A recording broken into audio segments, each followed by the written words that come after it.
മറ്റൊരു കാര്യം കൂടി എനിക്ക് പറയാൻ ആഗ്രഹമുള്ളത്, നമ്മുടെ ധനകാര്യമന്ത്രി ശ്രീ ബാലഗോപാൽ കഴിഞ്ഞ ദിവസം ഡൽഹിയിൽ വന്ന് ധനകാര്യമന്ത്രിക്ക്, കേന്ദ്ര ധനകാര്യമന്ത്രിക്ക് നിവേദനം കൊടുത്തു. കേരളത്തിന് കുറേ സഹായം വേണം.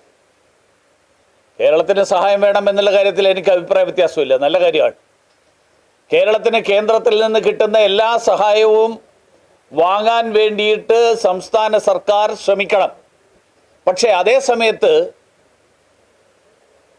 ഈ കേന്ദ്രത്തിന് കൊടുത്തിരിക്കുന്ന നിവേദനം പുറത്തു വന്നപ്പോൾ അതിൽ പറഞ്ഞിട്ടുള്ള കാര്യങ്ങൾ പച്ചക്കള്ളം കഴിഞ്ഞ കാലങ്ങളിൽ ആവർത്തിച്ചിട്ടുള്ളത്, കേരളത്തിലെ ജനങ്ങളെ തെറ്റിദ്ധരിപ്പിക്കാൻ വേണ്ടിയിട്ട് ആവർത്തിച്ചത്, അത് വീണ്ടും വീണ്ടും ആവർത്തിക്കുകയാണ്. ആ കാര്യങ്ങൾ പറഞ്ഞുകൊണ്ട് കേന്ദ്രത്തിൽ നിന്ന് സഹായം ചോദിച്ചു കഴിഞ്ഞാൽ കേരളത്തിലെ ജനങ്ങളെ വിഡ്ഢികളാക്കാൻ, കേരളത്തിലെ ജനങ്ങളെ തെറ്റിദ്ധരിപ്പിക്കാൻ ഇത്തരത്തിലുള്ള വാദങ്ങളൊക്കെ ഉപയോഗിക്കാം. പക്ഷേ ധനകാര്യമന്ത്രിക്ക് കൊടുക്കുന്ന നിവേദനത്തിൽ ഇത്തരത്തിലുള്ള കാര്യങ്ങൾ ഉൾപ്പെടുത്തിയാൽ കേരളത്തിലെ ധനകാര്യമന്ത്രിക്കും സർക്കാരിനും പോലും നമ്മുടെ നാട്ടിലെ സമ്പദ് വ്യവസ്ഥ നിയന്ത്രിക്കുന്ന കാര്യത്തെക്കുറിച്ച്, നമ്മുടെ സാമ്പത്തിക മേഖലയിൽ നടക്കുന്ന കാര്യങ്ങളെക്കുറിച്ച് ഒരു പിടിയുമില്ല എന്നുള്ള ധാരണയാണ് കേന്ദ്ര സർക്കാരിനുണ്ടാവുക. ഉദാഹരണത്തിന് GST നിർത്തലാക്കി.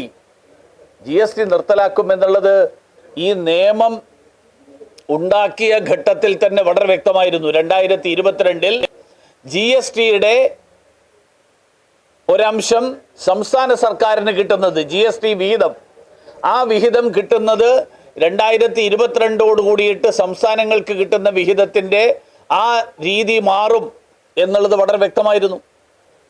അതേസമയത്ത് റവന്യൂ ഡെഫിസിറ്റ് ഗ്രാൻഡ് കഴിഞ്ഞ വർഷങ്ങളിൽ ഏറ്റവും കൂടുതൽ കിട്ടിയിട്ടുള്ള സംസ്ഥാനമാണ് കേരളം.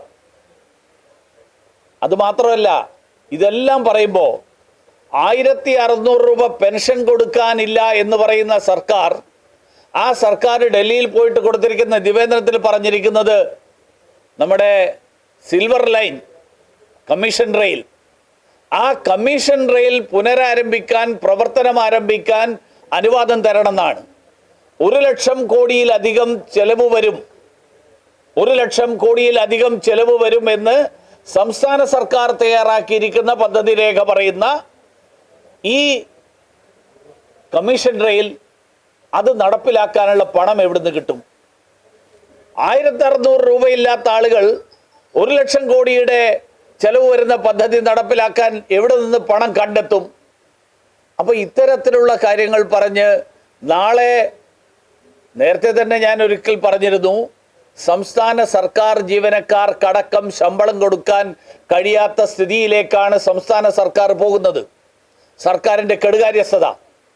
കഴിഞ്ഞ ദിവസം മുഖ്യമന്ത്രിയുടെ വിമാനക്കൂലി, പ്രത്യേക വിമാനം എടുത്തതിൻ്റെ ചെലവായിട്ട് 2.5 കോടി രൂപയാണ് സംസ്ഥാന സർക്കാർ അനുവദിച്ചത്. 2.5 കോടി. 1600 രൂപ പെൻഷൻ കൊടുക്കാനില്ല എന്ന് പറയുന്ന സർക്കാർ ഒരു വശത്ത്, മുഖ്യമന്ത്രിയുടെ പ്രത്യേക വിമാനം ചാർട്ടർ ചെയ്തതിന് 2.5 കോടി,